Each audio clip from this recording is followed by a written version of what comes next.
What's happening? Brian Tong here, and welcome to the Apple Byte for all the good and bad inside the world of Apple. Let's get to it, and we start with more iPhone news, but not iPhone 7 stuff. We're talking iPhone 8 or whatever they call the 10th anniversary edition phone. Now, The Verge reports that Apple is staffing up on wireless charging experts, including a couple from wireless charging startup Ubeam, and has hired more than a dozen overall in the last 2 years. Earlier reports from Bloomberg claimed Apple was looking to finally add wireless charging to its phones in 2017. I repeat, in 2017. Now, with a more advanced technology that would allow you to really walk around a room and have the phone charging the entire time. That's the type of tech Ubeam was working on. Now, Apple filed patents around this concept back in 2010 with the idea that your PC could be the main charging station using near-field magnetic resonance, so we'll see how this plays out. Plus, the bezel-free iPhone we talked about last week might be even a closer reality after Patently Apple discovered a third Apple-published patent filed back in March that describes 3 different types of fingerprint sensors. One of them would allow the reader to be embedded into the display, but would be even more accurate than the current Touch ID sensor used today. It would use ultrasonic imaging, that's the least common fingerprint scanning tech, but the most accurate, by sending ultrasound waves through the X and Y axis of a plate of glass. Now, a finger impeding those waves would then measure the alteration in the wave pattern. So, just 2 more reasons to maybe hold off for the 10th anniversary iPhone. We don't really know anything yet, but it feels like it's going to be a big deal.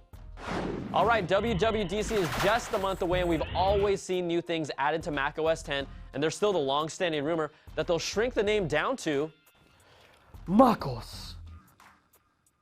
Now, we've heard about Siri integration, and Mac Rumor Sources reveals a colorful waveform icon for the dock. On the menu bar, it will look like the word Siri, which looks really stupid to me if this is final, and it just can't be that. And we also know the Hey Siri voice activation command will work. Yes, I deliberately paused to see how many of your phones and devices went off. WWDC takes place from June 13th to the 17th with the keynote on that Monday the 13th.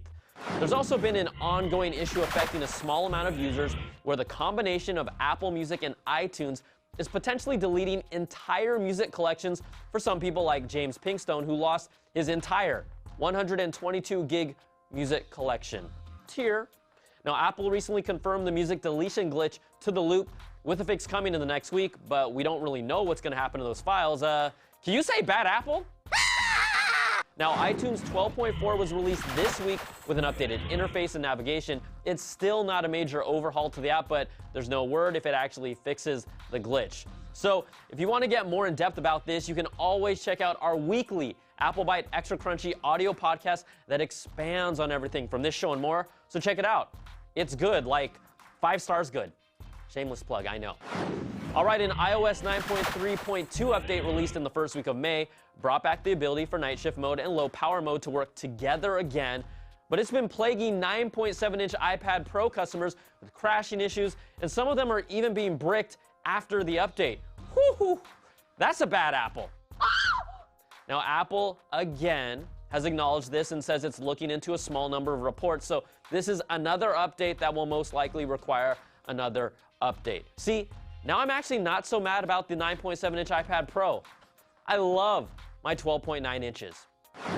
Plus, Apple just released OS X 10.11.5 2 months after the release of 10.11.4 that also had widespread reports of system freezes that appear to be affecting early 2015 13-inch MacBook Pros and mid-2015 15-inch MacBook Pros. Yes, this is getting ugly. See, these bugs are getting bad with Apple, and I'm not making this up, but it just feels like quality control is getting a lot worse when it comes to software overall, with Apple specifically these days. Maybe it's because there's so many more devices, a weaker team, and a lack of resources, but this is no bueno. Okay, let's lighten things up with this awesome video from my first Apple Biter of the Week, Mr.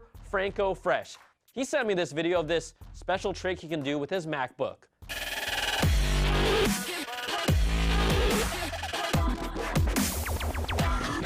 What? That's a MacBook, son? But then he took it to a whole nother level with his iMac.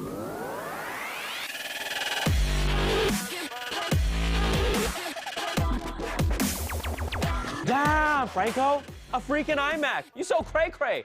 and you are my Apple Biter of the Week. Now, I'm open to submissions from all of you to tell me why you should be the Apple Biter of the Week, so just email me at theapplebite@cnet.com or tweet me at Brian Tong. Maybe you have a talent or no talent or just a crazy Apple collection, whatever it is. If it's good enough, I'll feature you. Also, cute children and pets might get a temporary advantage unless you're spinning iMacs!